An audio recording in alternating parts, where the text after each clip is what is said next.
Hebrews, the 10th chapter, starting at verse 24. And let us consider one another, how we may urge one another on towards love and righteous works, not forsaking the gathering of ourselves together, as the manner of some is, exhorting one another, and so much the more as you see the day approaching. For if we sin willingly, after we have received the knowledge of truth, there no longer remains a sacrifice for sins, but a certain fearful expectation of judgment and fiery indignation, which will devour the adversaries. Those who rejected the law given through Moshe died without mercy on the testimony of 2 or 3 witnesses. How much more severely do you think a man deserves to be punished who has trampled the son of Yahuwah underfoot and has counted the blood of the covenant with which he has been sanctified an unholy thing, and who has insulted the spirit of mercy?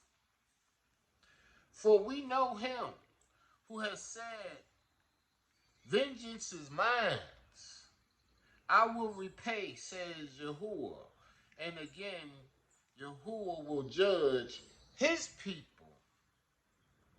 It is a fearful thing to fall into the hands of the living Father, but call to remembrance those earlier days in which, after you had received the light, you endured a great fight of afflictions, partly while you were exposed to insult and persecution, and partly while you stood side by side with those who were so treated. For you had compassion on me and my chains, and I joyfully accepted the plundering of your possessions, knowing to yourself that you have a better and an enduring possessions in the Father. Therefore, do not cast away your confidence, which has a great recourse of reward. For you have need of endurance, so that after you have done the will of Yahuwah, you may receive your promise.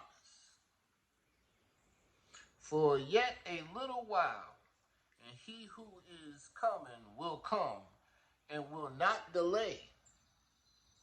Now the just will live by the faith, but if anyone draws back, my soul will have no pleasure in him. But we are not of those who draw back to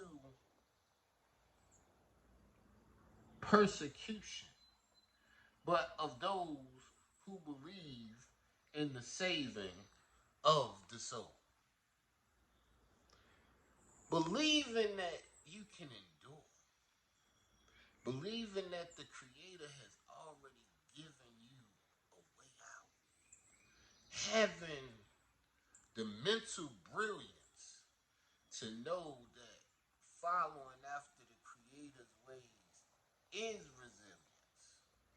He told you that when you first got the light, you were given so many persecutions.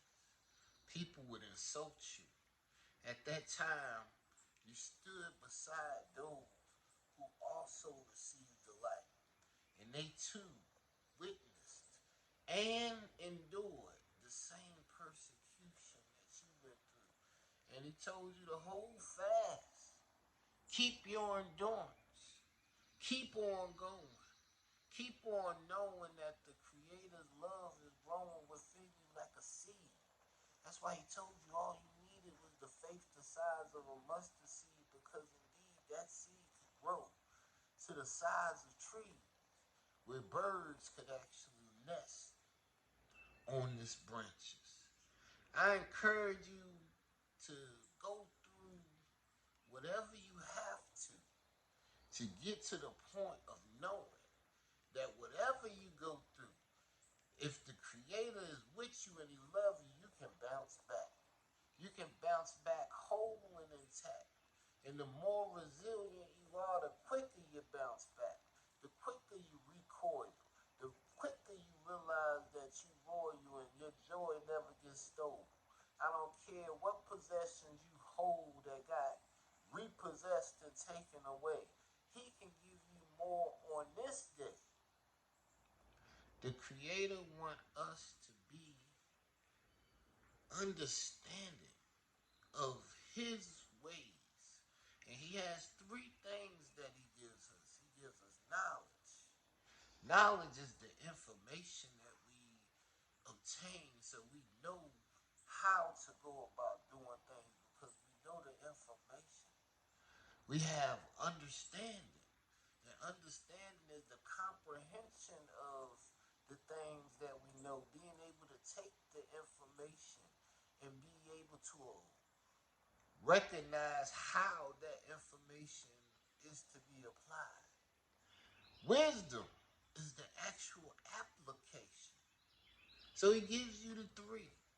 He gives you the knowledge so you know the information. He gives you the understanding so you can comprehend the information. And then he gives you the wisdom so you can apply the information to your life. Being resilient takes character. You have to be one that wants to stay in your lane, want to stay with your brain fresh on the positive, so you can deliver what you have to deliver regardless of what obstacles you have to overcome in order to do what the Creator expressed in your heart.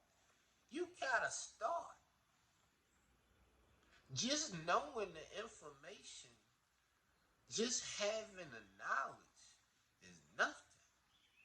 Just understanding and comprehending what the Creator wants you to do and realizing that you can do is nothing. What it all add up to when you take the knowledge and the information and you add it up with the understanding and the comprehension, then the Creator gives you the wisdom to apply it to your life. So those things that he showed you, those things that you know, because you know that your Creator told you so, you're able to start sowing in your life. Sowing seed and reaping the harvest. He told you this is how you reap the reward. Your reward may be delayed. It may be a vision written plain into the tables that has tarried. But being resilient means you're going to wait on it. Being resilient means that when the time comes, you know how to apply. Because the Creator ain't never lied. Hallelujah.